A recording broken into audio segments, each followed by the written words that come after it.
In the chaotic and crumbling world of the Van der Linde gang, amidst the gunfire, the betrayals, and the desperate flight from civilization, one man seemed to be an anchor of unshakable calm. He wasn't the leader, nor was he the protagonist wrestling with a dramatic redemption arc. But Charles Smith may have been the truest embodiment of an ancient philosophy that let him face the end of an era without losing his soul. I think this is the story of Red Dead Redemption 2's ultimate stoic. The world of Red Dead is a brutal place. It teaches harsh lessons about loyalty and loss and the illusion of freedom. It's a landscape of violent emotional swings, from Dutch's messianic charisma collapsing into a paranoid rage, to Micah's gleeful sadism, to Arthur's own world-weary cynicism warring with his deep-seated goodness. In this game of emotional extremes, Charles Smith is a quiet and steady character. His presence is grounding, not because of his great speeches, but through a consistent and principled existence that feels almost alien in the context of the gang's downfall. And this isn't just a personality trait. It's a philosophy in action. The ancient Stoics, Seneca and Marcus Aurelius, taught that while we can't control what happens to us, we can control our reaction to it. They believe that virtue, not wealth or status, is the only real good, and that a clear and untroubled mind is the key to a meaningful life. Charles, a man of few words but immense action, lives these principles more authentically than anyone. Charles is the one who shows how to survive a world of violence without becoming a monster. Stoicism is often misunderstood as just bottling up your feelings and being cold and emotionless. But that's not it at all. True Stoicism is about emotional discipline. It's about recognizing your feelings but refusing to be a slave to them. It's the practice of keeping your inner calm and rational thought, especially when the world outside is on fire. And no one in the gang does this better than Charles. He's the classic, strong, silent type. But his silence isn't empty. It's a disciplined silence. Think about the chaos that's always swirling around Charles. Whether it's firefights or a tense camp argument fueled by Dutch's paranoia, or the grim discovery of a body, Charles rarely, if ever, breaks.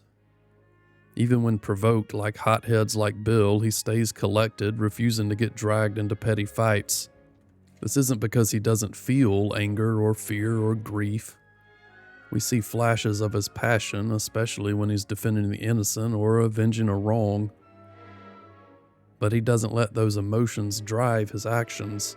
He channels them. His physical strength is also off the charts too. He's easily one of the strongest fighters in the gang. Yet when he uses that strength, it's with incredible restraint, always preferring a peaceful solution if one is on the table. Compare that to the others. Dutch is a slave to his ego and his fear of irrelevance. Micah gets a kick out of cruelty. And even Arthur spends most of the game reacting, lashing out from a place of pain and confusion. Charles, on the other hand, responds. He assesses, he thinks, and then he acts. He joined the gang late and isn't tangled up in the same decades-long complicated loyalty that traps Arthur and John. His loyalty is a conscious choice, not a blind obligation. And this emotional independence gives him a clarity that the others have lost.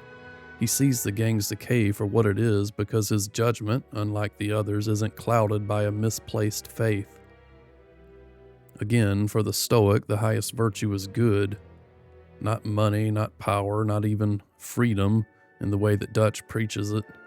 It's about living with integrity, justice, and courage. In a gang of thieves and killers, Charles Smith stands out by having a moral compass that barely wavers. While Arthur's journey is a struggle toward a moral code, Charles shows up with one already built in. From the start, he shows his discomfort with the gang's more senseless violence. He pushes back on harming innocents and questions the logic of robbing the poor. This isn't just a preference, it's who he is. And in one of the most telling moments, after Arthur helps a debt-ridden family, he writes in his journal that Charles is simply a better man than he is. Someone who doesn't have to think to be good. For Charles, his morality is just a default setting. His philosophy is rooted in survival through respect for people, for nature, for balance. He hunts for food, not for sport, and treats the natural world with a reverence that's completely foreign to his peers. This worldview shapes everything he does. While Dutch gives passionate speeches about fighting for a better life, his actions only create misery. Charles, meanwhile, quietly lives a better way, adapting to the world and showing respect for others instead of trying to bend the world and the others to his will. This moral clarity is why his loyalty is so powerful. Again, it isn't a blind loyalty, but he's loyal to the people who deserve it, to Arthur, to John, to Sadie, to the ones he truly sees as family.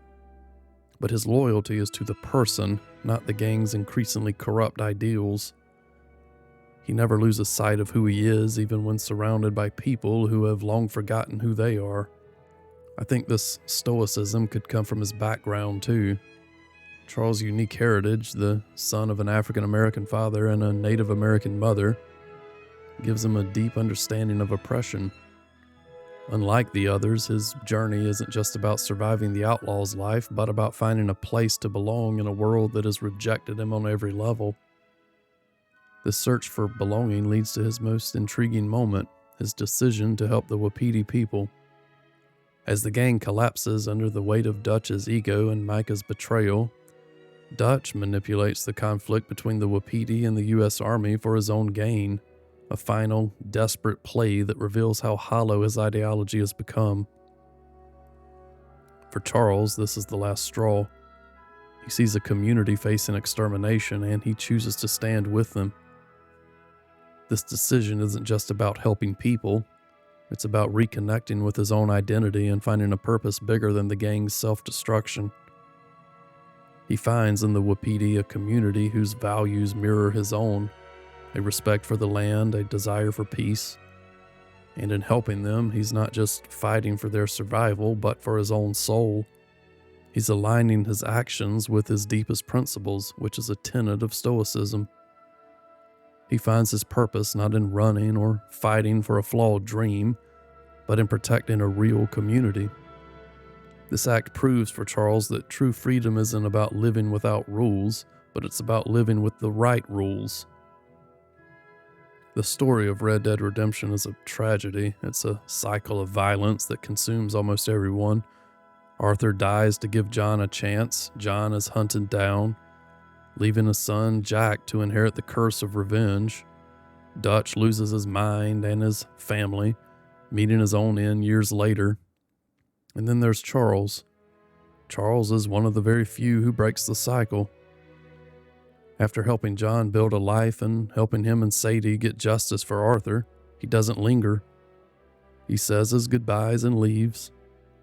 During the epilogue, he tells Sadie and John of his plans to go north, to Canada, find a woman, start a family.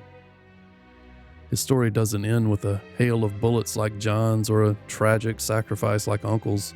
It ends with a quiet departure towards peace and the possibility of a new beginning. This ending is the great triumph of his philosophy. He faced the absolute worst of the world, violence, betrayal, loss, and emerged whole. He didn't seek endless revenge or wealth. He sought peace. By controlling his inner world and holding tightly to his moral principles and choosing a path of integrity, he did what Dutch, Arthur, and John never could. He walked away and he escaped. His departure for Canada is a moment of genuine hope in the game's narrative. It suggests, like Swanson's story, that it is possible to survive the chaos without being destroyed by it. Charles shows that the greatest strength can be found in a principled soul. In this story filled with loud, tragic figures, Charles Smith's power is in his subtlety. He's a man who understands that true freedom isn't about defying the world, but about mastering yourself. He's a protector, a man of unwavering loyalty to those who earn it, and a symbol of hope in a world drowning in despair. He's a quiet warrior, a moral anchor, and, I believe, the ultimate stoic of the American West. Let me know what you think in the comments down below. And if you enjoyed this, please consider leaving a like and subscribing for more. Thanks for watching.